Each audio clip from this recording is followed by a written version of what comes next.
Unaitawala familia kwa kukubali maana ya jina familia. Pia unaitawala familia hiyo kwa kukubali maana ya jina familia hiyo. Kwa kukubali maana ya jina la familia hiyo. Na huyo ni Andegonyo. Ninazungumza kuhusu familia sehemu ya kwanza. Ndio, bila shaka unatawala utawala wowote kwa kukubali huo utawala unaotawala, na utawala unaoutawala upo katika maana yake. Na ndio maana unaitawala familia kwa kuikubali jina hilo familia, kwa kukubali maana ya jina hilo familia. Ndivyo ilivyo. Unaitawala familia yoyote ile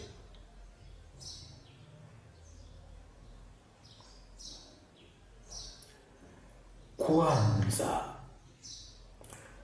kwa kukubali maana ya jina la familia hiyo.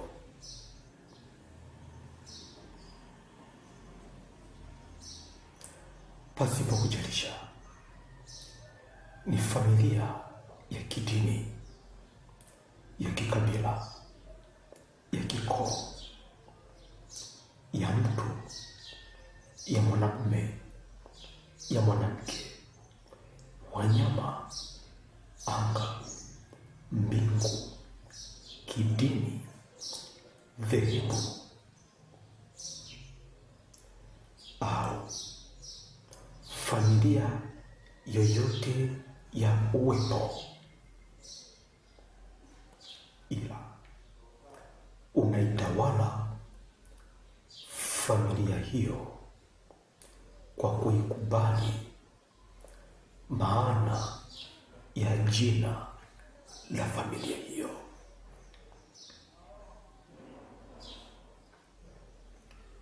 Kwani utawala wa chochote upo katika maana yake. Uwepo wa jina lolote upo katika maana yake. Ndio maana hata familia nayo unaitawala kwa kukubali maana ya jina hilo familia.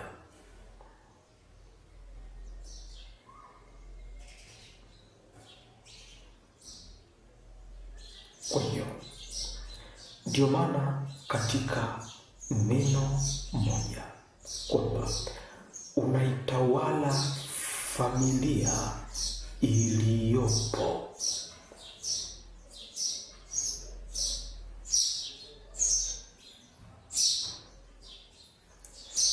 kwa kukubali maana ya jina hilo iliyopo, yani uwepo.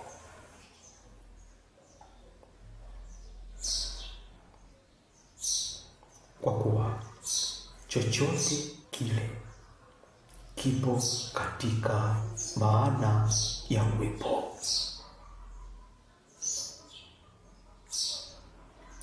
na kufanya hauzunguki sana kutafuta jinsi gani ya kuitawala familia ile, familia ile, familia ile. Ila katika jambo moja, maana ya familia hiyo,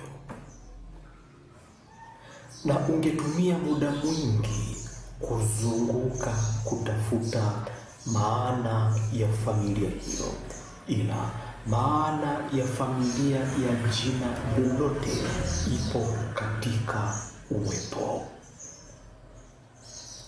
Kwa hiyo unaitawala familia yoyote kwa jina lolote ililopo kwa kujua, kukubali maana ya uwepo. Kisha kubali maana ya uwepo, basi familia yoyote kwa jina lolote unakuwa umeitawala.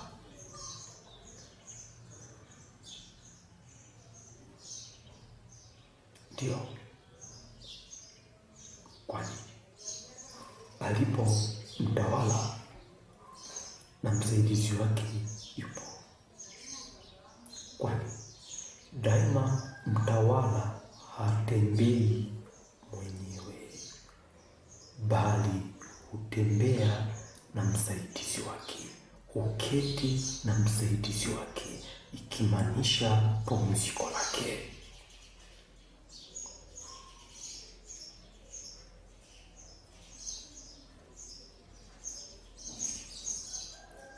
Kwa hiyo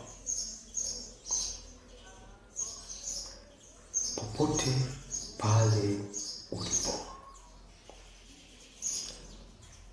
unatawala familia yoyote kwa kujua maana ya jina familia hiyo. Unatawala familia yoyote kwa kujua maana ya jina familia hiyo, nayo familia hiyo kuwa ni pumziko au msaidizi wako.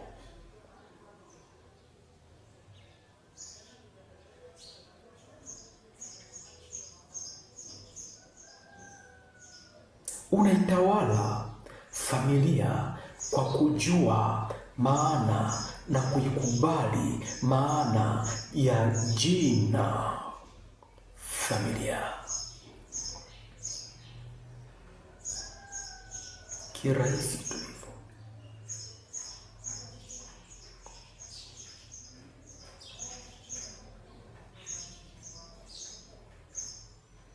Kwani ili uwe wa familia hiyo ni lazima uwe katika maana ya jina la familia hiyo.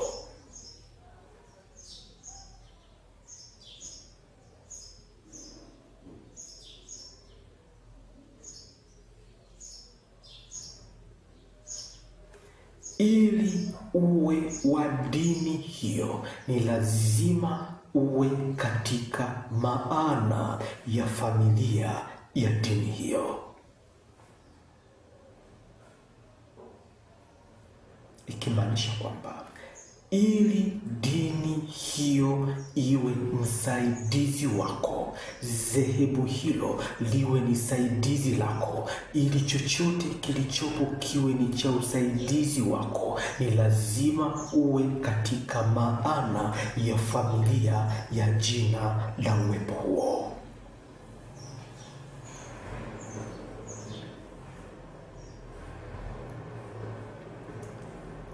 Haijalishi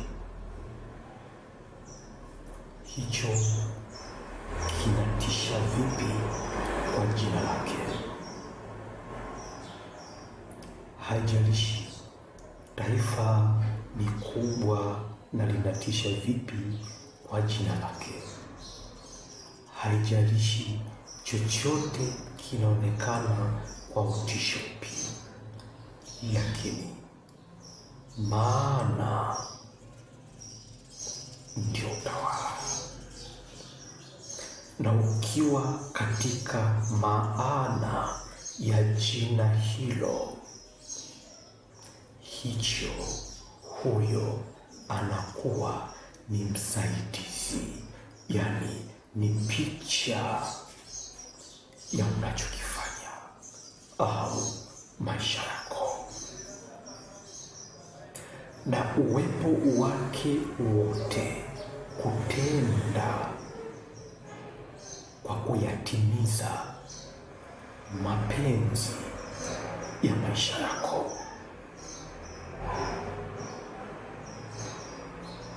Ndio kwa kuwa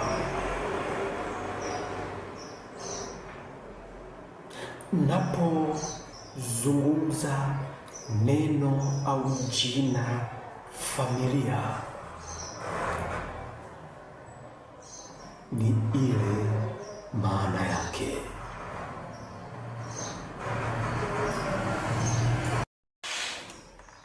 Na maana ya familia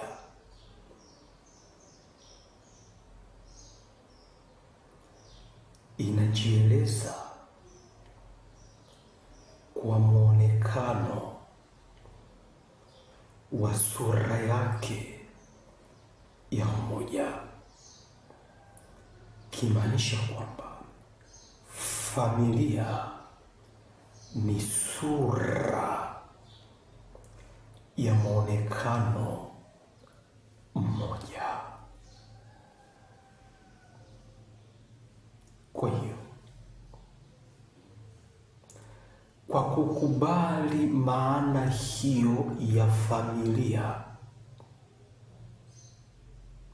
na kujitazama kwamba nawe upo katika maana hiyo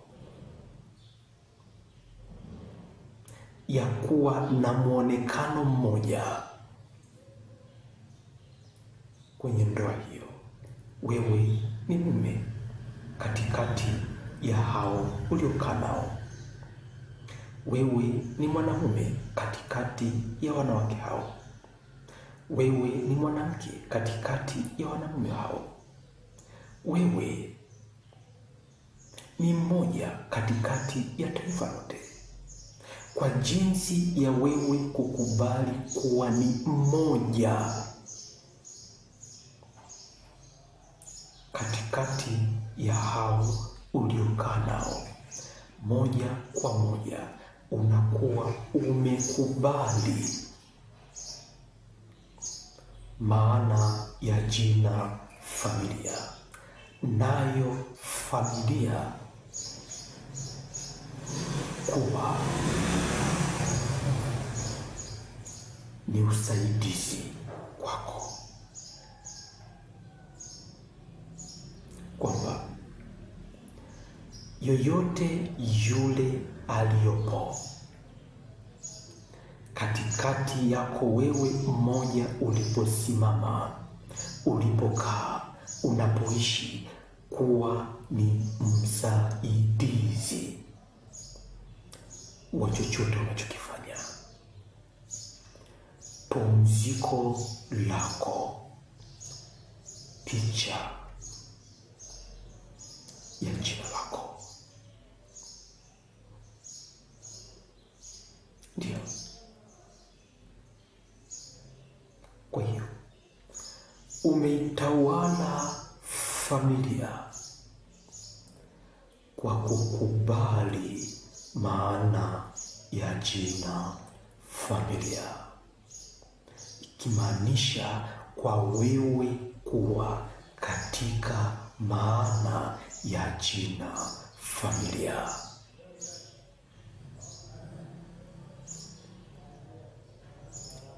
Ya kindoa, ya kikabila, ya kitaifa, ya kidini,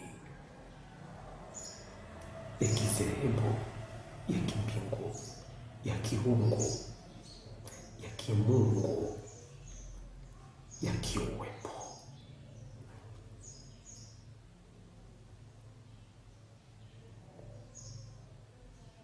Kwa wewe kuwa kuwa katika maana ya jina familia, wewe ndiye kuwa mtawala wa familia hiyo,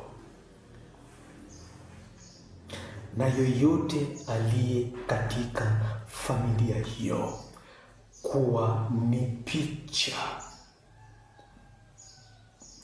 au sura ya jina lako wewe uliye mtawala wa familia, kimaanisha uliye mmoja katikati ya wote,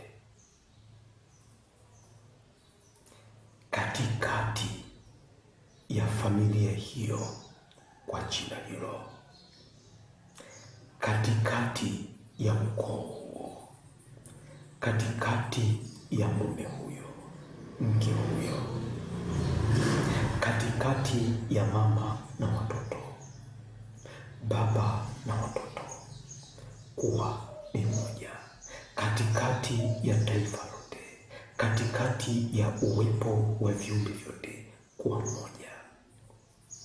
Kwa kuwa mmoja, moja kwa moja, wewe kuwa ndiye mtawala wa jina familia, na wowote walio katika familia hiyo, waliokuzunguka, kwa wewe kuwa ni moja katikati yao, hao wote kuwa ni msaidizi au usaidizi wa wewe uliye mmoja, yani familia, kwa jina hilo.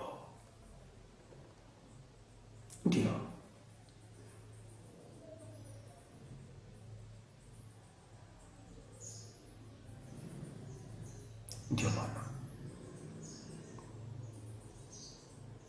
kwa jinsi ya uwepo wako hapo ulipo, tayari unatawala familia, kwa kuwa upo ndani ya maana ya familia, tayari unaitawala familia ile pasipo kujalisha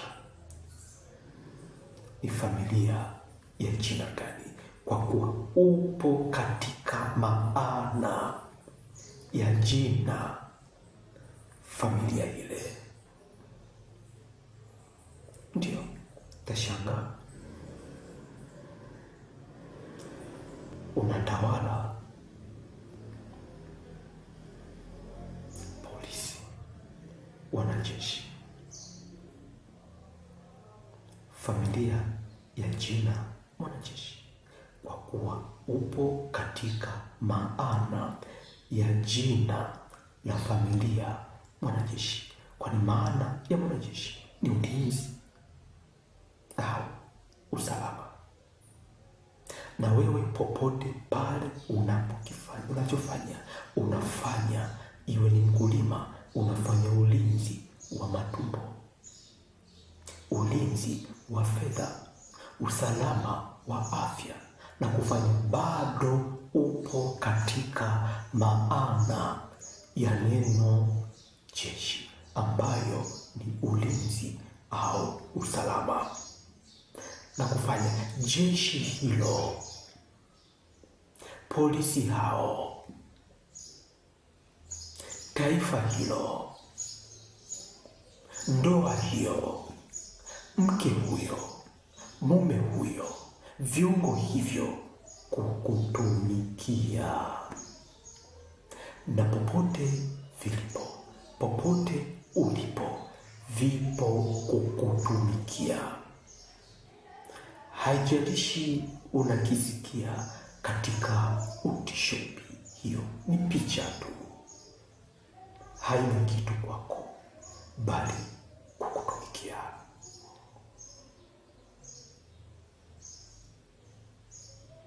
Kukupumzisha, kusaidia maisha yako, kukufanikisha unachokifanya. Wewe uliye familia, uliye mtawala wa familia hiyo kwa jina lolote. Ndio, katika dini ile hilo ni wokovu, na hicho unachokifanya ni wokovu. Ni mkulima unafanya wokovu wa kitu fulani.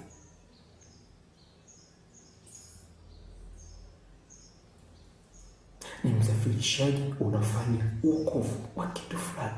Bado upo katika maana ya jina la dini hiyo, ikimaanisha dini hiyo unaitawala.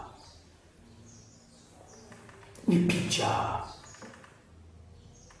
ya jina lako, inafanikisha mambo yako, na ndio kazi yake. Kwa hiyo usiogope jina na muonekano wake kwamba unatisha kama nini, ila kutisha huko sio kwako.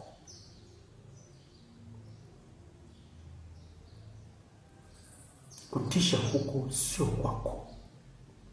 Kwako utakuwa ni pumziko, utakuwepo kwa ajili tu ya kufanikisha unayoyafanya, kuyafanikisha maisha yako, kuyapumzisha maisha yako, kwa kuwa hao ni wasaidizi wako na utenda sawasawa na mapenzi yako. Ndio unasikia ni vita, lakini hata katika vita hiyo unasikia ipo kwa maana yake ya kuitafuta amani.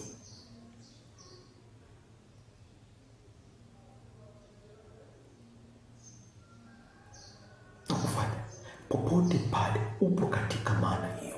Ukiwa mkulima bado upo katika maana ya vita. Unatafuta amani ya njaa.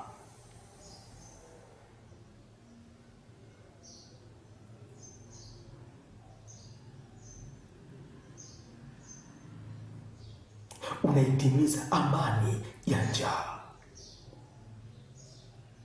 na kufanya unayoisikia ni vita ya aina yoyote, ni machafuko ya aina yoyote, ni chochote katika utisho wote, ni moto, ni tetemeko, ni mvua, ni mafuriko, vyovyote vile hakipo kwa kuangamiza wewe, na kamwe hakipo hivyo kwako.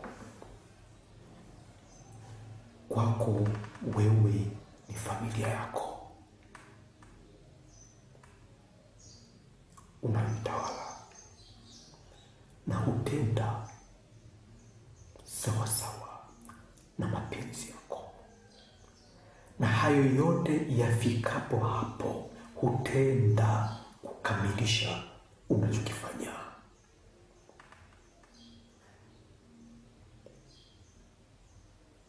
Kuyapumzisha maisha yako, kufanya unachokifanya kitimizwe kwa haraka. Kwa hiyo wewe popote pale ulipo katika jinsi ya uwepo huo, tayari umekubali maana ya familia. Upo katika kila maana ya familia pasipo kujalisha jina lolote lile, kimaanisha jina lolote lile, hata kwa kusikia kwa utisho wake unalitawala. Ni mtawala wa familia hiyo, kimaanisha kwamba hiyo ni sura tu ya jina lako, ni picha tu ya jina lako, na haina kitu kingine kwako zaidi ya kukusaidia, ya kukamilisha chochote unachokifanya, kukamilisha maisha yako, uponyaji, ukulima, chochote kile katika jinsi ya maisha yako yalivyo. Kwa hiyo chochote kile hakina namna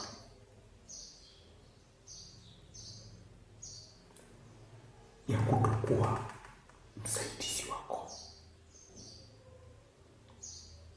ya jinsi vyovyote vile, kwa kuonekana kwake kwako kuwa ni usaidizi wa kukamilisha chochote unachokifanya.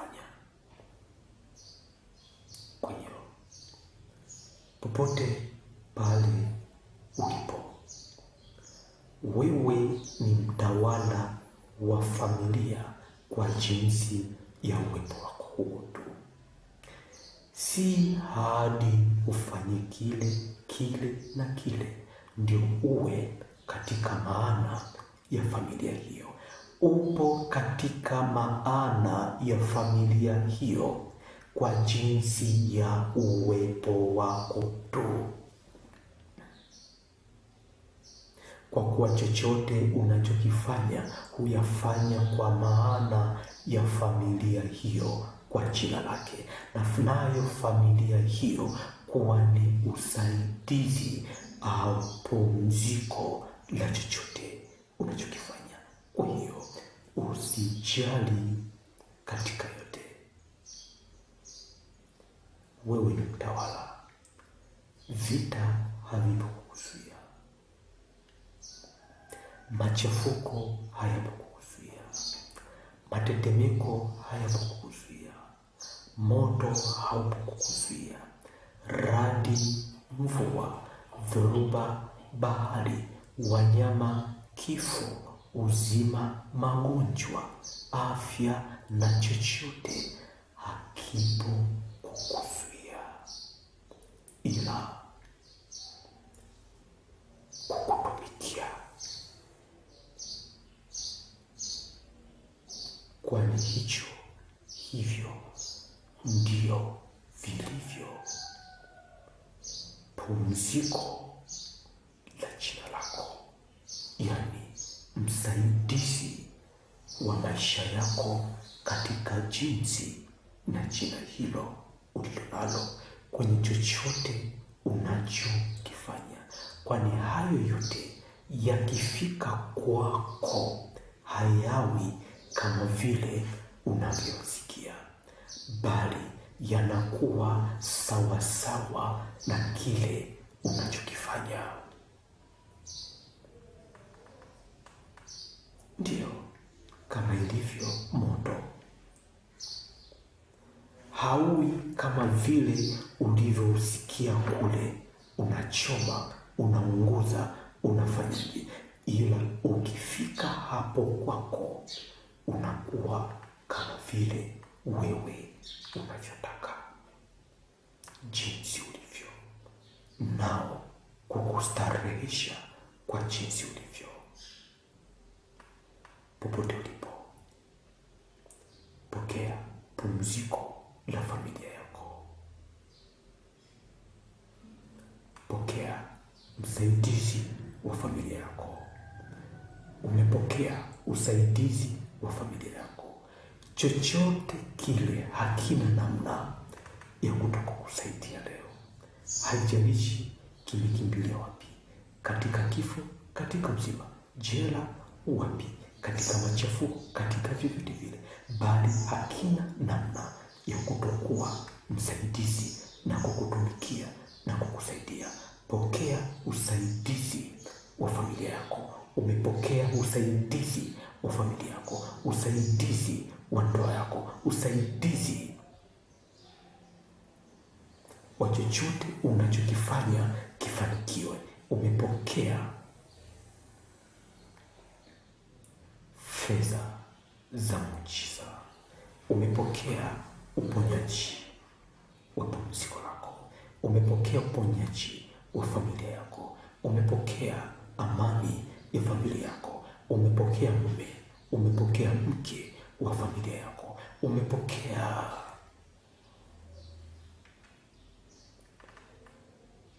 kila usaidizi wa jina la hitaji lako popote pale ulipo, na umekuwa kwa